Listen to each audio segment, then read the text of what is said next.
Hello everyone, स्वागत है आपका हमारे इस यूट्यूब चैनल पर। आज हम स्टार्ट करने जा रहे हैं ह्यूमन आई वाला चैप्टर। हम बात कर रहे हैं फिज़िक्स की जनरल अवेयरनेस की।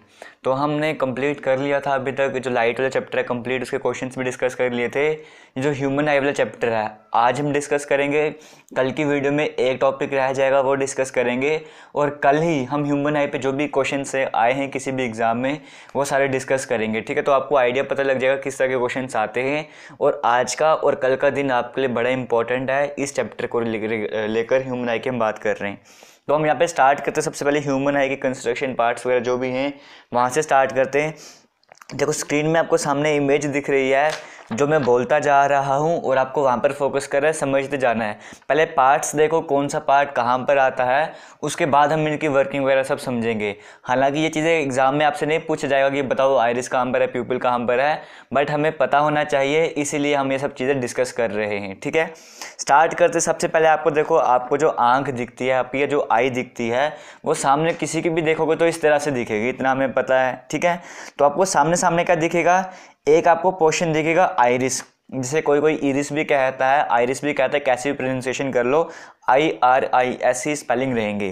तो सबसे सेंटर में जो पार्ट है जो आपको ब्लैक कलर का दिखता है इसे हम कहते हैं आइरिस, ठीक है। अब कोई भी चीज़ ब्लैक क्यों दिखती है, आपको मैंने बताया था, सारी जितनी भी लाइट है वो एब्जॉर्ब कर लेती है कोई चीज़। अगर ऐसा हो जाए तो वो चीज़ हमें ब्लैक कलर की दिखेगी, यानी कि आइरिस जो है जितनी भी जो लाइट की रेज है उन सभी को एब्जॉर्ब कर रहा है। सेंटर में जो आपको पोर्शन दिखा ब्लैक वाला, ये तो हो गया आइरिस। अब इसके पास में जो पोर्शन आपको दिखेगा, आइरिस के पास वाला जो पोर्शन है इसे कहते हैं प्यूपिल।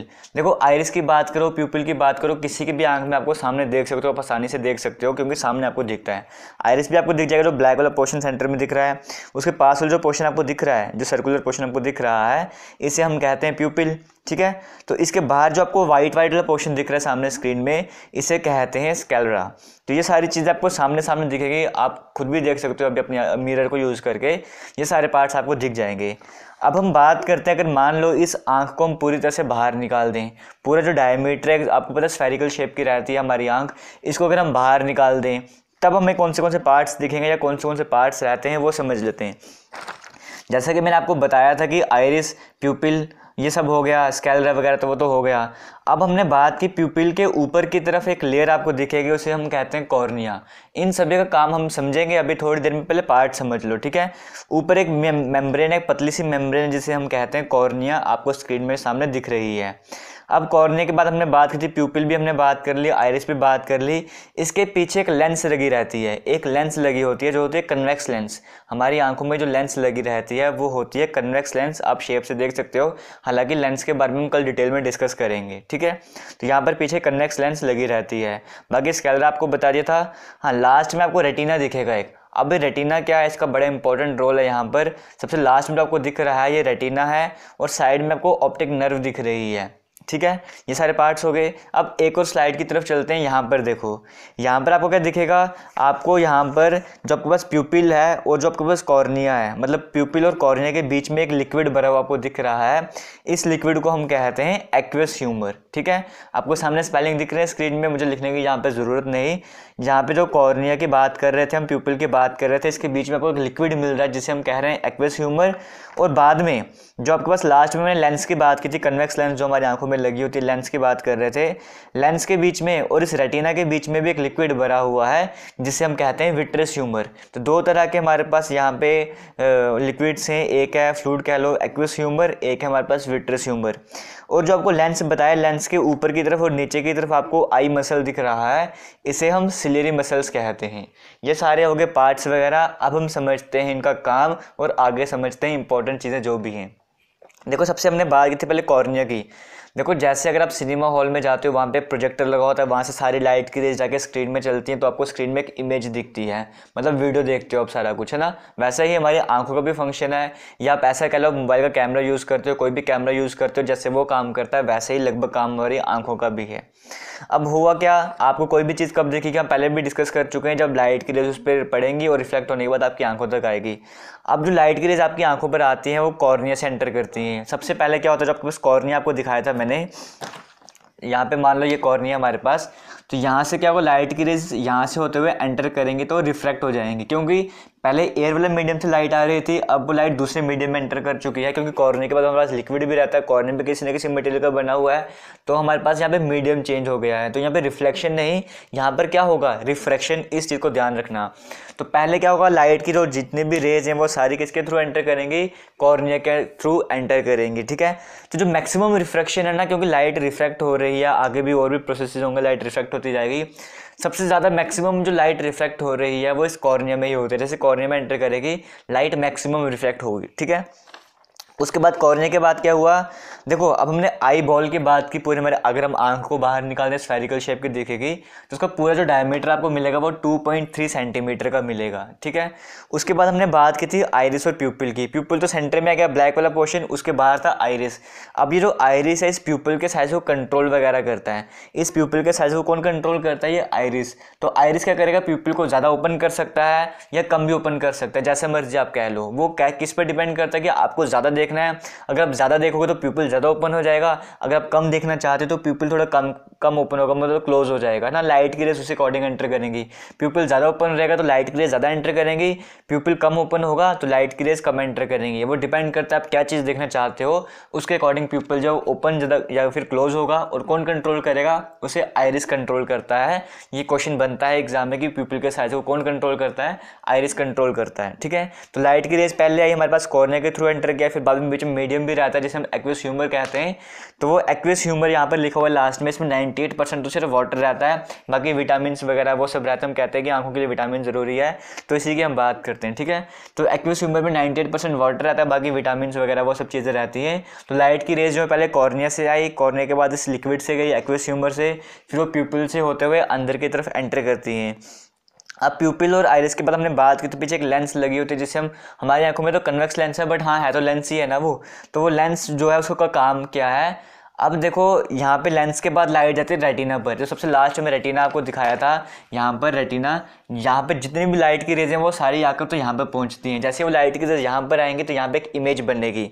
तो अब इस लेंस का काम क्या है, इस लेंस का काम है कि लाइट की रेज को पूरी तरह से इस रेटिना पर फोकस करवाया जाए, ठीक है। तो फिर जो लाइट की रेज हैं वो इस प्यूपिल से होते हुए लेंस में जाती हैं, और लेंस क्या करता है, जितनी भी लाइट रेज उन सारी के सारी लाइट रेज को इस रेटिना पर फोकस करता है ताकि हम चीज़ों को देख सकें, एक इमेज बन सके, ठीक है। तो उसके बाद आपको एक चीज़ बता दूं, किसी की आंखों का कलर आपको ब्लैक दिखता है, किसी का ब्लू दिखता है, ऐसा भी होता है ना कभी कभी। तो वो सब किसके कारण होता है, मेलानिन के कारण होता है, MELANIN, मेलानिन। जिसकी आंखों में मेलानिन ज़्यादा होगा उसकी आंखें आपको ब्लैक दिखेंगी पूरी तरह से, जिसमें कम होगा उसकी आंखें थोड़ी ब्लू दिखेंगी। इसी तरह से कलर, मेलानिन के ऊपर पूरा कलर वगैरह डिपेंड करता है आपकी आंखों का, ठीक है। और मैं आपको बता दिया कि हमारी आंखों की लेंस कन्वेक्स होती है। और उसके बाद इस लेंस को भी हम कम ज़्यादा कर सकते हैं। इस लेंस का काम क्या, मैंने आपको क्या कहा कि लेंस क्या करता है, पूरी लाइट रेज को इस रेटिना पे फोकस कर रहा है। आप कभी फोकल लेंथ कम करनी होती है, कभी फोकल लेंथ ज़्यादा करनी होती है, वो हम डिस्कस करेंगे कुछ देर में क्यों। तो बट कहने का मतलब ये कि फोकल लेंथ को भी करता है चेंज कौन, आई लेंस। अब जैसे प्यूपिल के साइज को कौन कंट्रोल, प्यूपिल के साइज को कौन कंट्रोल कर रहा था, आइरिस। वैसे ही इस कन्वेक्स लेंस जो हमारे पास लेंस है, इसके साइज को कौन कंट्रोल करता है, इसको साइज को कंट्रोल करता है, या कि कितनी फोकल लेंथ बढ़ानी है, कितना कम करना है, वो सारा काम करते हैं सिलेरी मसल्स। ये कंट्रोल करते हैं किसको, इसको, लेंस को। प्यूपिल को कौन कंट्रोल कर रहा था, आइरिस। और सिलेरी मसल्स को कौन कंट्रोल कर रहा है, हमारे सिलेरी मसल्स इसको कंट्रोल कर रहे हैं, लेंस को। इन चीज़ों को भी ध्यान रखना आपको, ठीक है। उसके बाद क्या हुआ, जो भी आपके फोकल लेंथ वगैरह एडजस्ट होगी, फिर सारी लाइट की रेज सारी जाके पड़ती है रेटिना पे। अब रेटिना पर इमेज बन रही है, इसका मतलब इमेज कौन सी होगी, एक्चुअली में बन रही है ना, वहाँ पे रेज मीट कर रही है रेटिना पे। तो सिंपल सा मतलब है कि यहाँ पे जो इमेज बनेगी वो रियल बनेगी और इन्वर्टेड बनेगी। हमने डिस्कस किया था जब भी रियल इमेज बनेगी तो वो साथ में इन्वर्टेड आ जाएगा, है ना। अब यहाँ पे इमेज इन्वर्टेड अगर उल्टी बन रही है तो हमें चीज़ें सीधी क्यों दिखती हैं, उसका रीज़न ये है कि जब भी लाइट की रेज सारी इस पर स्ट्राइक करती है इस रेटिना पर, इस पर कई तरह के सेल्स होते हैं, वहाँ पे इलेक्ट्रिक सिग्नल्स जनरेट होते हैं। वो इलेक्ट्रिक सिग्नल्स यहाँ पे ऑप्टिक नर्व आपको दिखाया था, वहाँ से ब्रेन की तरफ जाते हैं और ब्रेन उस इमेज को सीधा करके तो हमें बताता है, ठीक है। अब एक बार ब्रीफ में सब कुछ समझ लेते हैं, फिर आपको आगे की तरफ चलते हैं। हुआ क्या, आंख लाइट की रेज आई, वो कॉर्निया से एंटर की, एक्वियस ह्यूमर की तरफ गई, फिर वहाँ से वो किस में गई, प्यूपिल से होते हुए, कन्वेक्स लेंस से होते हुए रेटिना पर बनी। रेटिना पर इमेज जो बनी वो रियल बनी थी और इन्वर्टेड बनी थी। उसी सीधा किसने किया, वहाँ पे इलेक्ट्रिक सिग्नल जनरेट हुए जो ऑप्टिक नर्व से हमारे ब्रेन की तरफ गए, ब्रेन ने उस चीज़ को सीधा करके हमें दिखा दिया। ये थे ब्रीफ में आई की वर्किंग, आंख कैसे काम करती है। ठीक है, यहाँ पर बीच में विट्रस ह्यूमर भी था, वो कहाँ पर था, कन्वेक्स लेंस के बीच में और रेटिना के बीच में, वहाँ पे भी कई तरह के मिनरल्स, विटामिन वगैरह वो सब पाए जाते हैं। ये सब हो गया। अब हम आगे की बात कर लेते हैं। अब हम बात कर लेते हैं, हाँ यहाँ तक हो गया सब कुछ क्लियर। अब हम एक नए टॉपिक पर बात कर लेते हैं, ह्यूमन आई पर, जिसे हम कहते हैं एकोमोडेशन। इसका मतलब क्या है, मैंने आपको बताया था कि आई लेंस, ये कहा था कि सिलेरी मसल जो है वो लेंस के जो हमारे पास साइज़ वगैरह उसको कंट्रोल कर रहे हैं, मतलब लेंस को कंट्रोल कर रहे हैं। वो क्या करते हैं वो चीज़ हम समझ लेते हैं, मतलब वो काम कर रहे हैं एकोमोडेशन के लिए। एकोमोडेशन क्या होता है पहले हम वो समझ लेते हैं, फिर आगे बढ़ेंगे हम। देखो एकोमोडेशन का मतलब है, ये रे स्पेलिंग, ठीक है। एकोमोडेशन का मतलब है कि आंखों में इतनी एबिलिटी है कि वो अपनी फोकल लेंथ को चेंज कर लेती है अकॉर्डिंग टू नीड, हमें कैसे ज़रूरत है उसके अकॉर्डिंग फोकल लेंथ को कम करना या फिर ज़्यादा करना। वो उस जो एबिलिटी आंखों की जो काबिलियत है उसे हम कहते हैं एकोमोडेशन, या कभी कभी पावर ऑफ एकोमोडेशन।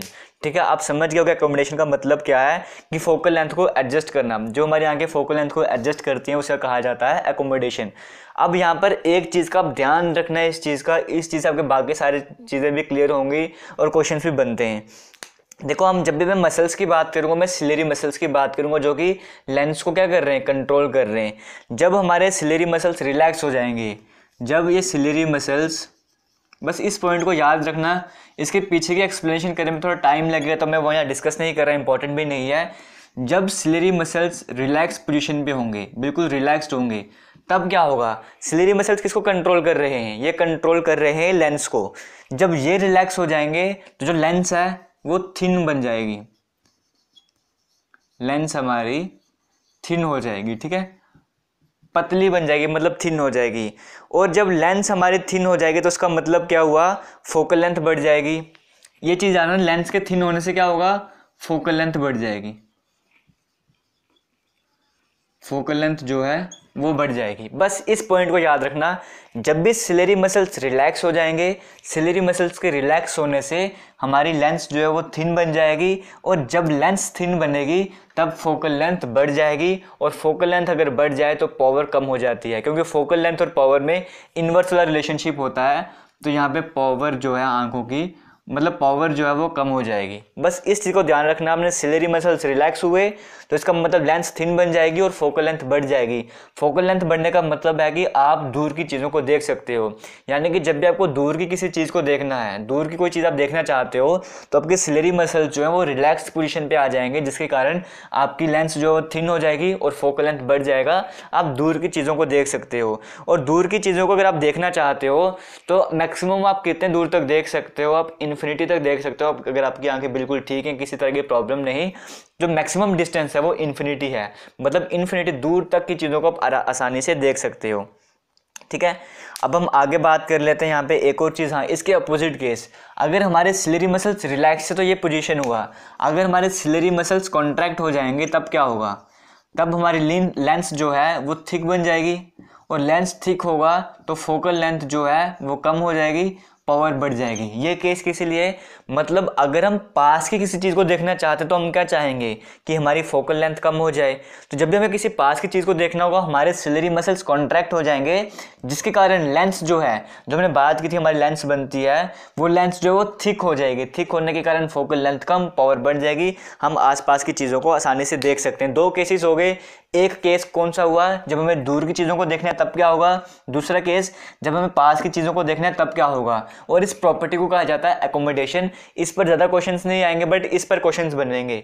ठीक है, इन चीज़ों पर क्वेश्चंस बनेंगे, इन पर आपको ध्यान रखना है। अब आगे चलते हैं। एक और चीज़ कि आप, जैसे मैंने कहा कि दूर की चीज़ों को मैक्सिमम डिस्टेंस आपका इन्फिनिटी है, वहाँ तक आप देख सकते हो।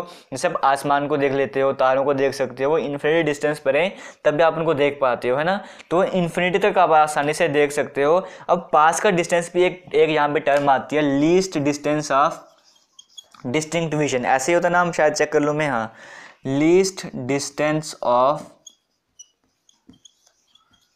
डिस्टिंक्ट विजन, इसका मतलब है कि आपकी आंखें मिनिमम कितने डिस्टेंस तक बड़े मज़े से आराम से बिना किसी स्ट्रेस के देख सकती हैं, और वो डिस्टेंस है 25 सेंटीमीटर। यानी कि 25 सेंटीमीटर की दूरी पर आपकी आंखों से अगर 25 सेंटीमीटर की दूरी पर कोई चीज़ है तो आप वहाँ की चीज़ों को आसानी से पढ़ सकते हो, अगर आपकी आंखें बिल्कुल ठीक हैं। तो अगर आप और पास लाओगे तो आपकी आंखों में स्ट्रेस पड़ेगा या चीज़ें आपको सही से दिखेंगी नहीं। तो यानी कि एक मिनिमम डिस्टेंस होता है जहाँ तक आपकी आंखें बिल्कुल अच्छे से देख सकती हैं, उसे कहते हैं least distance of distinct vision, और वो रहता है नॉर्मल आई के लिए 25 सेंटीमीटर। इस चीज़ का भी आपने ध्यान रखना है, ठीक है। जो भी चीज़ें मैं आपको यहाँ पर बता रहा हूँ वो सभी के सभी इंपॉर्टेंट है, ऐसा नहीं कि मैं आपको एक्स्ट्रा कुछ बता रहा हूँ। जो भी चीज़ें बता रहा हूँ एक्स्ट्रा बता रहा हूँ, पेपर के पॉइंट ऑफ व्यू से बता रहा हूँ। आरआरबी जेईई, एसएससी जेईई या किसी भी कम्पिटिटिव एग्जाम की आप तैयारी कर रहे हो, जनरल अवेयरनेस में इसी से क्वेश्चन आएंगे, ठीक है। अगर मैं फिजिक्स की बात करूँ तो ये भी हो गया। अब हम आगे चलते हैं, डिफेक्ट्स की तरफ चलते हैं कि आपकी आंखों में कौन से डिफेक्ट्स रहते हैं। जैसे आप देखते हो किसी को स्पेक्स लगी रहती है, मुझे भी लगी है स्पेक्स, तो वो कौन से डिफेक्ट्स रहते हैं, उनके कारण क्या होता है, कैसे वो ठीक होते हैं, वो सब हम डिस्कस कर लेते हैं।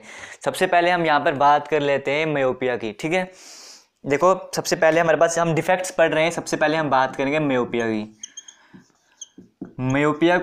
मायोपिया का एक और नाम है, आपके जो एग्जाम में क्वेश्चन आते हैं कभी मायोपिया देगा आपको, कभी वो नियर साइटेडनेस बोलेगा, ठीक है। नियर साइटेडनेस कुछ भी पूछ ले। अब इसका मतलब क्या है, जो भी इंसान इसे सफ़र कर रहा है उसको क्या होगा, मायोपिया को नियर साइटेडनेस भी कहते हैं। मतलब कि ये वाला इंसान पास की चीज़ों को बड़े आराम से देख सकता है, बट दूर की चीज़ों को देखने में प्रॉब्लम होती है। मतलब पास की चीज़ें क्लियर हैं, दूर की चीज़ें नहीं देख सकता। नियर साइटेडनेस का मतलब कि पास की चीज़ों को देख सकता है, नियर बाय चीज़ों को देख सकता है, दूर की चीज़ों को नहीं देख सकता। मायोपिया का भी मतलब यही है, नियर साइटेडनेस। अब जैसे मुझे भी मायोपिया की प्रॉब्लम है, तो पास की चीज़ों को हम आसानी से देख सकते हैं, दूर की चीज़ों को नहीं देख सकते। अब इसका रीज़न क्या होता है, देखो जो भी आपकी इमेज बनती है, हमने कहा था कि रेटिना है, रेटिना पर सारी लाइट की रेस फोकस करती है तो चीज़ बनती है। अब इस केस में क्या होता है, मायोपिया वाले पर्सन के केस में क्या होता है, जो भी इमेज बनती है उसकी इमेज जो है बिल्कुल आगे आगे बन जाती है। बिल्कुल इमेज जो है वो यहाँ पर रेटिना से आगे इन फ्रंट ऑफ रेटिना बनती है, तभी वो चीज़ों को सही से देख नहीं पाता। क्यों? क्योंकि अगर इमेज यहाँ पर बनेगी तभी इंसान देख पाएगा, बट जो दूर की कोई भी चीज़ आ रही है उसकी इमेज आगे बन जाती है, यहाँ तक पहुँच ही नहीं पाती और इंसान उन चीज़ों को देख नहीं सकता। तो इसका मेन रीज़न क्या है ये समझो। पहले मतलब क्या है कि पास की चीज़ों को देख सकते हैं, दूर की चीज़ों को नहीं देख सकते। रीज़न क्या है, जो भी इमेज है वो रेटिना के आगे आकर इन फ्रंट ऑफ रेटिना बनती है, ये प्रॉब्लम रहती है, ठीक है। अब उसके लिए क्या करना होता है, अब ऐसा क्यों हो जाता है, ठीक है। अभी मैंने आपसे डिस्कस किया था कि सिलेरी मसल जब कॉन्ट्रैक्ट हो जाते हैं तब क्या होता है, लेंस थिक बन जाती है, फोकल लेंथ आपकी कम हो जाती है। मतलब आपकी फोकल लेंथ कम होने के कारण ये सब कुछ होता है। अगर फोकल लेंथ बढ़ाना चाहोगे ना, आप फोकल लेंथ बढ़ाओगे तब भी आपकी लाइट की रेज यहाँ तक आ पाएंगी। तो फोकल लेंथ बढ़ाने के लिए क्या करना होगा, यहाँ पर हम क्या चाहते हैं कि फोकल लेंथ जो है वो बढ़ जाए। अगर आपकी आंखें ठीक होती तो ये काम कौन कर जाता, आपके सिलेरी मसल्स कर जाते, आपके सिलेरी मसल्स कॉन्ट्रैक्ट हो जाते और फोकल लेंथ अपने आप बढ़ जाती। बट यहाँ पे आपको प्रॉब्लम, आपके सिलेरी मसल्स सही से काम नहीं कर पा रहे, तो आप यहाँ पे लेंस यूज़ करोगे। अब यहाँ पे कौन सी लेंस यूज़ की जाती है, यहाँ पे हम यूज़ करते हैं कनकेव लेंस को, ठीक है। तो हम यहाँ पे लगाते हैं कनकेव लेंस। जो आप स्पेक्स लगाते हैं उसमें जो लेंस लगी होती है, ग्लास लगा होता है, वो कनकेव लेंस रहती है। अब यहाँ पर कनकेव लेंस का क्या काम है, जब भी लाइट की रेज कनकेव लेंस होकर निकलती है तो वो फोकल लेंथ को बढ़ा देते हैं। फिर लाइट की जो जितनी भी रेज है वो यहाँ की बजाय यहाँ पर आके स्ट्राइक करते हैं और इमेज आपकी प्रॉपर बनना स्टार्ट हो जाती है, आपको चीज़ें आसानी से दिख जाती हैं, ठीक है। तो ये हो गया हमारे पास मायोपिया वाला केस। एक बार फिर से, आप पास की चीज़ें देख सकते हो, दूर की चीज़ें अच्छे से नहीं देख सकते हो। क्यों? क्योंकि इमेज आपकी रेटिना के आगे बन जाती है। फोकल लेंथ को बढ़ाना चाहते हो, कनकेव लेंस को यूज़ करते हैं, कनकेव लेंस के कारण फोकल लेंथ बढ़ जाता है, आपकी इमेज यहाँ पर बन जाती है। ये हो गया क्लियर। सेकंड केस यहाँ पर आता है, ये तो था मायोपिया। सेकंड यहाँ पर आता है हाइपरमेट्रोपिया।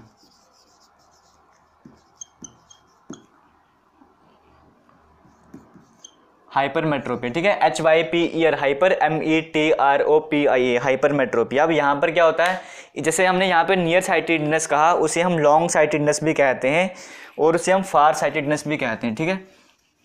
इसे हम कहते हैं लॉन्ग साइटेडनेस या फिर फार साइटेडनेस। इसका मतलब कि आपकी दूर की चीज़ों को देख सकते हो फार, या फिर लॉन्ग, दूर की डिस्टेंस की चीज़ों को देख सकते हो, पास की चीज़ों को नहीं देख सकते। स्पेलिंग यहाँ पे करेक्ट कर लूँ मैं एक बार, नहीं समझ आ रहा तो हाइपरमेट्रोपिया, ठीक है। अब यहाँ पे क्या होता है, आपको एक वजह से नियर साइटेडनेस मियोपिया, तो उसके अपोजिट वाला केस है। आप दूर की चीज़ों को तो आसानी से देख लेते हो, पास की चीज़ों को नहीं देख पाते। जिनको पास में देखने में प्रॉब्लम रहती है उनको ये वाली बीमारी है, मतलब हाइपरमेट्रोपिया वाली। तो यहाँ पर क्या केस होता है, क्यों ऐसा होता है, ये आपका रेटिना है, जो आपकी इमेज है वो रेटिना से आगे जाकर यहाँ पर कहीं पे आके बन जाती है, इस रेटिना पर नहीं बनती। तो आप क्या चाहते हो, यहाँ पे फोकल लेंथ कम हो जाए। तो अगर आपकी आई मसल्स ठीक हो जाए तो क्या होता है, फोकल लेंथ को कम करने के लिए क्या होता है, यहाँ पे सिलेरी मसल्स आपके रिलैक्स हो जाते हैं, फोकल लेंथ कम हो जाती। बट यहाँ पे आंखों में तो आपको प्रॉब्लम है, आपके सिलेरी मसल्स वो काम नहीं कर पा रहे। तो यहाँ पे फिर से आप एक लेंस यूज़ करोगे। आप कौन सी लेंस यहाँ पे यूज़ करते हो, आप इस केस में यूज़ करते हो कन्वेक्स लेंस। आप इस केस में यूज़ करते हो कन्वेक्स लेंस। इनके बारे में कल डिटेल में डिस्कस करेंगे लेंस के बारे में। कन्वेक्स लेंस के कारण क्या होता है, फोकल लेंथ जो आपकी कम हो जाएगी, फोकल लेंथ कम होगी तो आपकी जो इमेज है, जो लाइट की रेज़ यहाँ पे रेटिना में स्ट्राइक करेंगे और आपकी इमेज यहाँ पर बन जाएगी, तो आपको सही से दिखना स्टार्ट हो जाएगा। कनकेव लेंस की जब भी हम बात करेंगे, कोई आपको बोलेगा मेरी पावर जो -1.5 है या -6/18 ऐसा कुछ भी बोलेगा, तो इसका मतलब वो मियोपिया की प्रॉब्लम है उसको, क्योंकि मियोपिया का साइन हमेशा पावर का साइन नेगेटिव में आता है, माइनस में आता है, और कन्वेक्स के लिए आपको पॉजिटिव में साइन मिलेंगे। ठीक है, तो ये चीज़ भी आप याद रखना। मियोपिया हो गया, हाइपरमेट्रोपिया हो गया, दो तरह के डिफेक्ट्स और हैं जो हमें पढ़ने हैं यहाँ पर। उसमें एक आता है हमारे पास प्रेस बायोपिया, इसको हम बोलते हैं प्रेस बायोपिया। इसमें क्या रहता है, देखो प्रेस बायोपिया में ये एज से रिलेटेड प्रॉब्लम होती है। जैसे जैसे आपकी एज बढ़ती जाएगी, आप बूढ़े होते जाते हो, ऐसा कह सकते हो। 40-45 साल के बाद ये प्रॉब्लम्स आती हैं। हाँ, हर इंसान में नहीं आएंगी, मतलब मैक्सिमम केसेस आ ही जाते हैं प्रेस बायोपिया वाले। इसमें क्या होता है, आपके सिलेरी मसल्स जो हैं वो वीक हो जाते हैं पूरी तरह से। सिलेरी मसल्स वीक हो जाएंगे, इसका मतलब फोकल लेंथ को एडजस्ट करना प्रॉब्लम हो जाएगी। तो आप कई बार दूर की चीज़ों को देखना चाहते हो, तो आप चाहते हो कि फोकल लेंथ बढ़ जाए, या पास की चीज़ों को देखना चाहते हो फोकल लेंथ कम हो जाए, बट वो सब नहीं हो पाता, सिलेरी मसल्स वो काम नहीं कर पाते। तो कहने का मतलब है कि आपको पास की चीज़ें नहीं दिख पाती, ना ही कभी कभी दूर की चीज़ें दिख पाती हैं। तो अगर ऐसी कंडीशन हो जाती है तो उस प्रॉब्लम को हम कहते हैं प्रेस बायोपिया।